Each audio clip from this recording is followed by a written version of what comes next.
Welcome to HSBC Global Viewpoint, the podcast series that brings together business leaders and industry experts to explore the latest global insights, trends, and opportunities. Make sure you're subscribed to stay up to date with new episodes. Thanks for listening, and now on to today's show.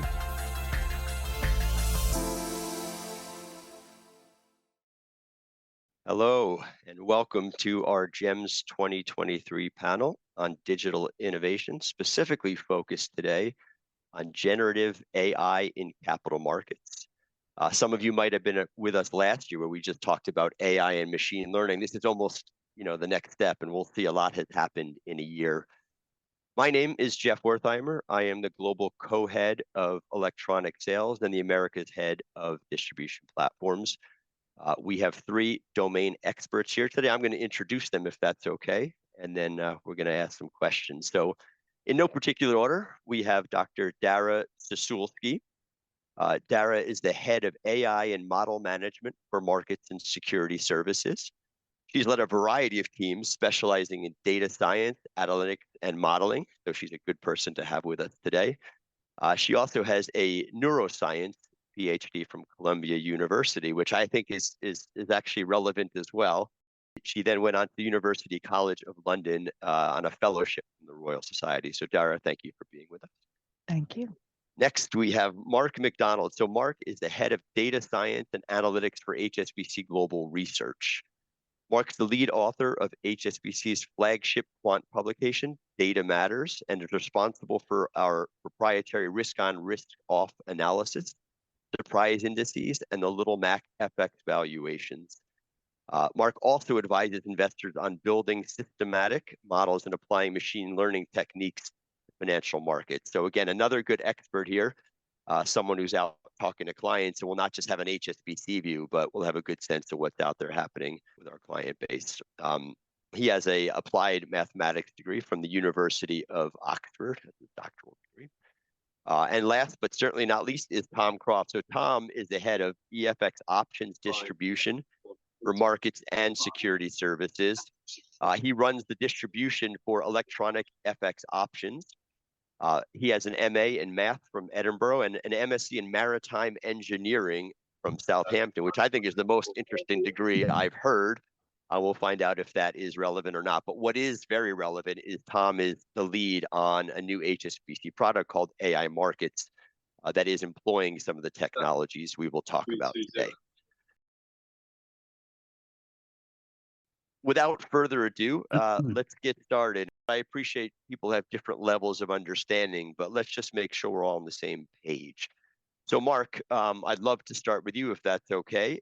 And ask what is the difference between generative AI and just historical old artificial intelligence? That is a great question because obviously there have been many previous waves of hype and excitement about AI, and you could argue that this current wave of AI hype began back in 2012, but it's really been kicked into overdrive since sort of November last year when OpenAI released ChatGPT. And what's really changed with generative AI rather than normal AI is generative AI. These are machine learning models that can create new content. And until recently, this act of being creative, that's something that we thought of as like a uniquely human capability. But it turns out that machines are really good at this too. And as a result, people have been amazed by the ability of machines to do this. I think people who are not experts in the space were probably not expecting the capability to arrive so soon and so suddenly. And so it's led to a great deal of excitement, and of course, with excitement tends to come a lot of hype. And so one of the challenges for people is trying to work out what's hype and what's real in this space. Thanks, Mark. Dara, maybe a question for you. So we've all seen the expansive growth. My child is talking about it. My mother is talking about it. What was that catalyst to go from, I can use the term geek, right? I mean, certainly people have been looking at this for a while, but now it's gotten very mainstream. Do you have a sense of what really created that inflection point with the technology? Yeah, of course. I won't be offended by your use of the word geek either, Jeff, to describe us. us old guard who have been using AI/ML for many years now, basically. So I think the sea change really happened for two reasons with generative AI.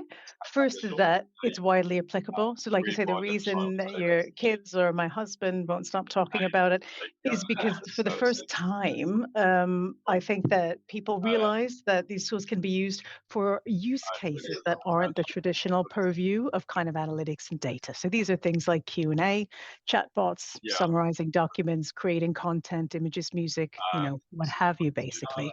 And the other really key thing here is that for the first time ever, a lot of these tools are accessible to a wide variety of people. So I'm sure many of the people on this call have already experimented with ChatGPT and maybe Stable Diffusion, Midjourney, some of the other offerings we have already in Gen AI. And that's because these tools are being presented to people on the web via interfaces where pretty much anybody can pay or just have access to them straight off the bat and kind of get a sense of the art of the possible, really. Thank you very much. Not to dive in too deep, but I think now might be the appropriate time, Mark, to talk about the large language models. How are they able to generate the text, which just sounds so informed and intelligent? And I'm also curious about just, how is it and where is it pulling all this data from? Yeah, of course. So the way that these models are trained is you feed in lots of examples of text, so words in a sentence, and you ask it to predict missing words. So either words that are missing in the sentence or the ones that we use for generative models, trying to predict what words come next. And so these models are really trained to just produce plausible continuations of an input. And it might seem bizarre that a model like this can appear intelligent when trained at such a simple seeming task. But let me give you an example. Let's say I start a sentence, say, as a data scientist, I am good at. There are some words which are likely to follow there. So maybe coding or statistics or data science. There are some words that are not likely to follow there. If I said, as a data scientist, I am good at cage fighting. Now, that is a weird sentence, right? And anyone who's like half listening to this call while checking their emails would suddenly be like, hang on a minute, what did he just say? It's clearly absurd. And we all know it's absurd because we have the context of how the world normally works and what are typical things for people to say. For a AI model to be able to complete any sentence on any topic in a sensible manner, it's actually a very hard task, and it needs to encode a lot of knowledge about how the world typically works in there. And this is how you train them. You give it pretty much all the text you can find on the internet. And this, once you have a big enough model that's powerful enough, it can encode a lot of information about how language is typically used. And as a result, it's seen the whole internet. So it's seen all the classic works of literature in every language. It's seen vast amounts of technical information on any topic. It's seen like huge amounts of commentary on news and current affairs. And so it can seem intelligent and well-informed about all these things. The downside, of course, is that it's seen all of things like Reddit and 4chan and perhaps less salubrious forms of commentary. And this is, one of the reasons why one of the big challenges about these large language models is how do you constrain the information that they produce so that they don't end up encoding and exacerbating existing biases. And I have to say, Mark, that's probably the clearest description I have heard on generative AI so far. So I really do appreciate that. That's incredibly useful. Tom, maybe a tougher one for you, but when we did this session on AI and machine learning last year, one of the interesting points was sometimes when a model is running, and we were talking about more economic models or trading models, the best outcome could come about through a legal means, right? Through ways of engaging the market that are considered unethical, perhaps. But if it's just a machine that's learning these things, maybe it is possible. So I'm just curious how we avoid outcomes that we certainly don't want to see. No, that's a good question, Jeff. And I think that's that area of risk management is really the interesting one, or one of the kind of core of a lot of conversations on this. I think the best way to look at it is that large language models are just that. They're a model. They're a way of deriving some output from a set of inputs. And the techniques that might have a large language model or generative AI at them, from potentially, as you say, doing some trading or generating some text, or even generating some code, are really just the same kind of things that we do and have done for many, many years. So, we have we have governance forums, and we have model review that's looking at, if you've got a trading model or you've got a mathematical model, or some sort of a system that's designed to do something else, taking some inputs and producing some modeled output. We have governance and we have framework around that, and this is no exception. So I think it's fashionable and it's current, but in many ways, the ethical side of it, in terms of bias in one way or another, is akin to bias or ethical review that's needed in trading models. All right. Thank you, Tom. I appreciate that. I was fortunate earlier this year in a training course to hear Peter Hinson speak. And Peter is a well-known speaker and author who wrote The New Normal and The Day After Tomorrow, which were books that sort of examine these topics. And he said the transformation we're going through right now with AI and Gen AI is not that uncommon. If you look back at major technology shifts, whether it was the railroad, the phone, the internet. He said the difference is, if you looked, it used to take kind of 8 to 10 years for, real change to come about. And now it's happening just at lightning speed. Dar, maybe you're the best position to answer this. I'm just curious, what are the dangers of moving this quickly? And is it as simple as, the change just happens faster, or are we at risk for potentially frightening outcomes? Oh my gosh, it's such an interesting and multifaceted and difficult question to answer, right? I guess just to pick up on a few threads I think are worth drawing out. So, great start for 10 there in terms of risk management and our approach to balancing some of these challenges and the risks that are posed by these technologies, while still making sure we can adopt them in a really agile manner that best benefits the business, right? And so, in most cases, I think sometimes people act like we've reached a singularity, and the models, like the minute you open the box, they can just do whatever they want, and they can all collude and distort the markets, or whatever.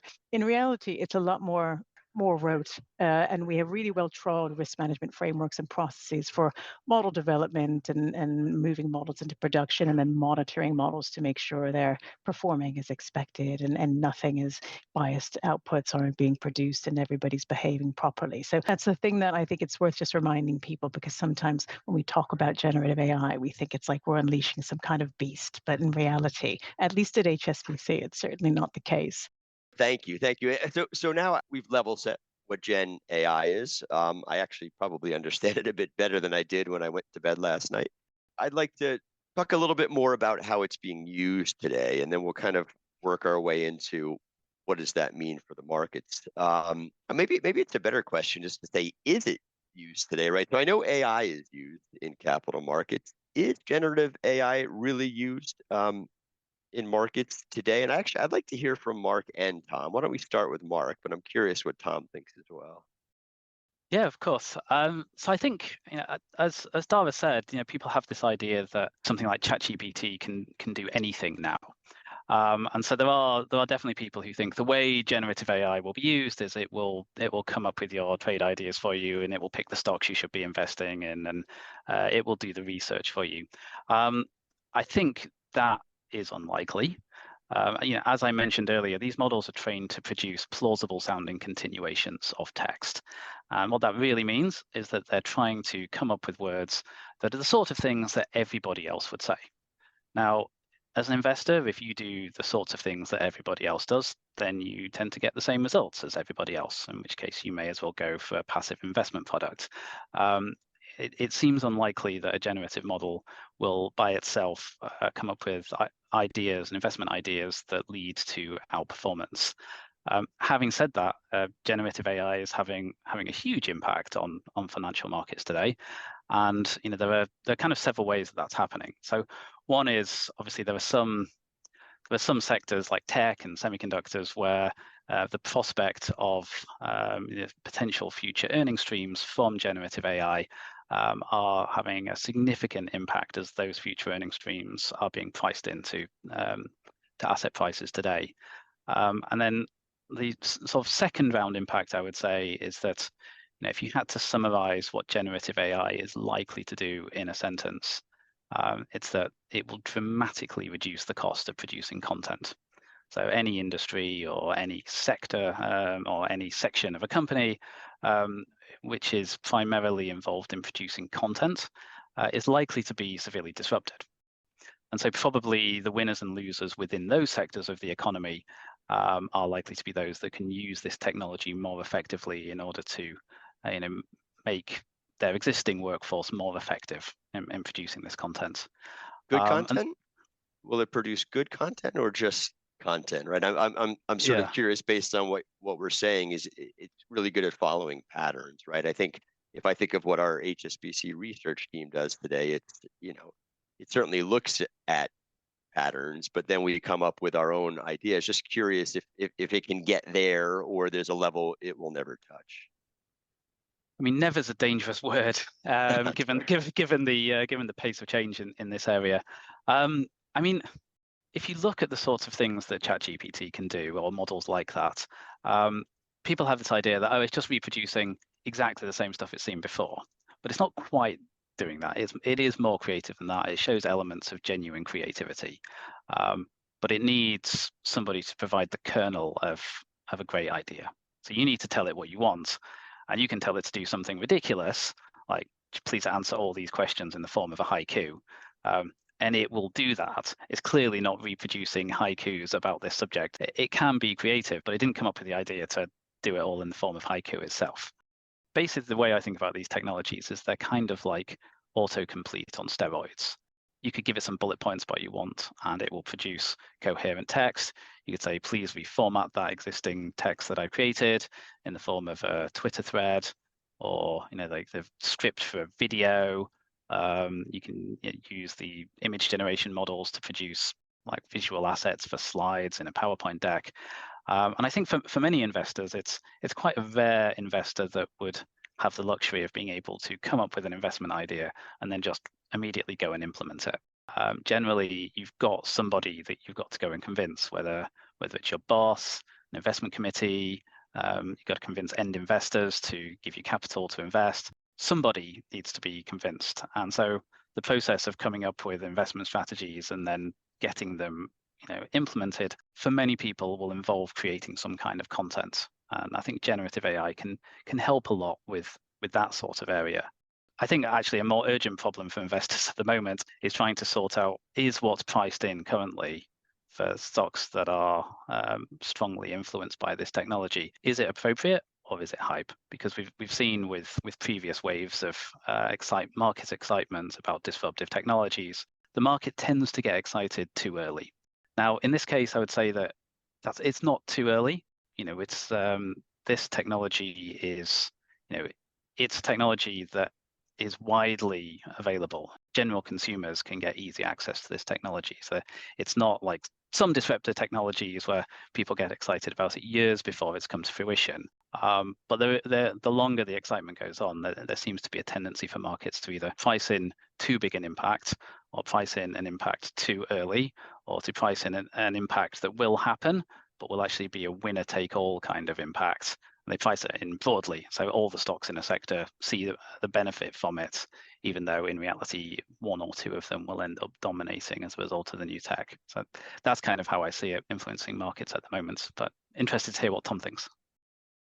I think it's really interesting to listen to Mark's view, and obviously from a kind of equity and a firm and a stock perspective. I think the way I look at it is more about some of the diverse, overall, the question I think is it being used, right? And I think broadly the answer to that is no, not really at the moment. I think we're at the beginning of the journey. I think it will be a very interesting journey. I think especially when you start to consider some of the areas that generative AI will lend to. So I think we've talked quite a lot about text generation and content generation. I think that's really interesting. I'm sure we'll see that feeding into all aspects, whether that's something you do as part of your day job, whether that is your job generating content as a research analyst, whatever it might be. But there's lots of other areas that I think it'll permeate into potentially more quickly where it's very, very good at some more specific things. Maybe that's helping with data science. Maybe you need a one-line operation to run to work out, maybe it's looking at what your revenues were in a particular sector on a particular data set, or what a client's doing, or whatever it might be. Maybe you're looking at a chatbot example or natural language processing like we do within HSBC AI markets. And I think when you start coming down to some of those more niche areas, no, we're not live yet. But I think in many cases, the journey to using it as an engineering tool will be easier and quicker, and we'll start to see those coming out quite soon. Or in fact, maybe we won't. Maybe there'll be tools like other software development tools that will just kind of sit there and feed our products and services more quickly. Thank you. I'm so thinking about AI markets, the product that you work on uses natural language processing, NLP. I'm just curious, as I'm thinking about it, the ability to process language is a component of this. Yeah. How important are they in lockstep, the development of the two, or are they dependent on each other? Just curious how that plays in. It's a good question. They're not dependent on each other. They're not in lockstep. But I think what we offer in AI markets is really a portal for accessing the best of HSBC. So whether that's drawing data from our global desks, whether it's accessing liquidity and accessing prices, and in many cases, those are specific things that one of our clients are looking to do, or a member of our staff. And that kind of contextual awareness and that generative AI, I understand the meaning and some of the context and the background is not applicable. And we have, AI markets live now using many non-generative AI applications, and it's very successful. I think the interesting thing will be where that contextual awareness and understanding a little bit more about, what you're trying to do can expand what we're trying to do in AI markets. Give you an example where, we look at research and, maybe some of the content that Mark's putting out. Mark's publishing, a piece every day on, let's say it's on AI or on emerging markets or whatever it might be. Our clients can read that and they can access that in a number of places, but maybe they want a 4-line summary of the last 1 week's discussion on emerging market or property in China or on elections in Turkey. And generative AI can help distill both the question and understand that context and drive the search, or help distill the content and give summarization. And we're looking at all of those things with an AI market. So, I think they're not in lockstep, but it will be a very, very interesting aspect to it. So how do companies who are employing generative AI give clients confidence by providing a level of transparency? And if that's not a hard enough question, are the regulators up to speed? Is this something that the regulators will be able to get their hands around? But I am curious just what you think in terms of transparency. How do you give your clients comfort without giving away your intellectual property? Yeah, I'm going to answer that in 2 parts, Steph. I think the transparency bit, number one, I'm going to hand back to Dara, who I know is the expert on the regulatory view.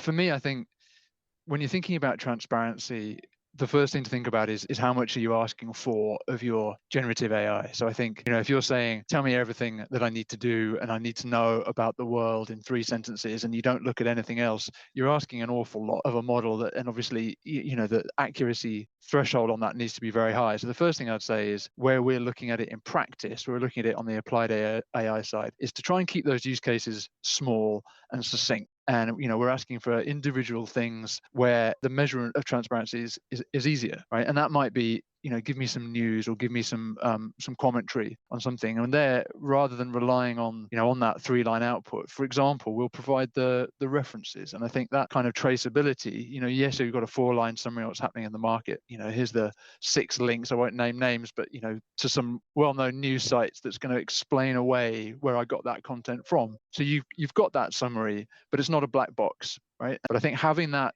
transparency in those early client-facing and internal live-facing models is really, really important. And I think being able to dig into, we've got some of these things that we're looking at in development, and I can ask for summaries on news, summaries on market events. But the first thing I'm doing is validating that.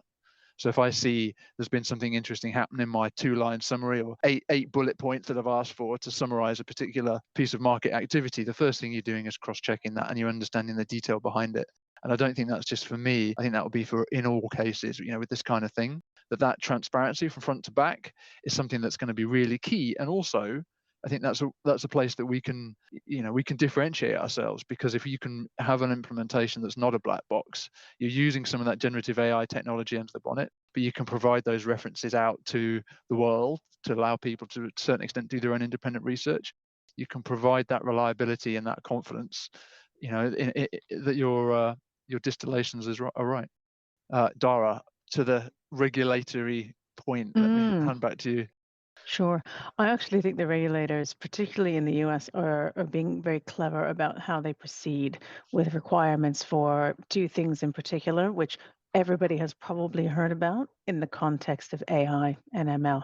So that's transparency, as we just spoke about. So first, disclosing when AI is being used first and foremost, which isn't always obvious, right? And two, enabling people to understand how an AI system is developed, trained, operates, and how it's deployed. And that's something that, like Tom says, is model risk management 101. So that's nothing new there. In terms of having to reveal IP or anything like that, actually the regulators and the consensus view is that's actually not required in most cases. And they appreciate the fact that in some contexts it's not possible. In other contexts, or in many contexts, it's not actually that valuable for someone to just send a whole bunch of code or an enormous, data set or something across and saying, well, here it all is. So they don't even bother making that a requirement to begin with.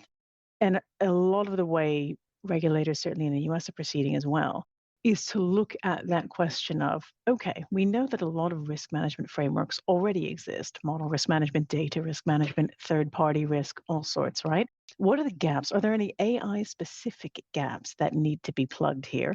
If so, what are they, before they start blanketing us with kind of new requirements, which I must say is very, very appreciated in my line of work, certainly. Sure. Mark, can Gen AI tell you how it derived an answer? Can I ask it how it derived an answer? And does that have an impact on information security for our client? Meaning, these models are going out and trying to collect patterns and collect information. It almost seems like we have to be more careful than ever to make sure that we're only exposing levels of information that we are comfortable doing so. So I guess two questions. Number one, can I go ask it to tell me how it derived an answer? And is it as simple as seeing it? So you can ask a generative model how it derived the answer. If you just go direct to a generative model and say, answer this question and tell me where you got this information from, because it's just generating plausible continuations of text, it's likely to give you a confident sounding answer and then make up fake references. So it'll say, oh, I found it in this academic article by some academics with names that sound plausible and a journal name that sounds plausible but doesn't actually exist. Or like some lawyer discovered in the US, that it will generate a legal case for you filled with precedents that don't actually exist. So generally the sorts of workarounds to this are actually constrain the way that you ask it the question. So for example, many of the sort of question answering questions that we're starting to see in heavily regulated industry, a user puts in a question. What actually gets sent to the generative model is the first step is that question is searched in a normal way, like standard technology that's been around for a long time, searched in a database of reference material, whether it's, let's say it was an HSBC specific thing and you were looking in all the HSBC documents that were internal, and say, go and look in this database and find records in this database that seem to be good search responses for this question.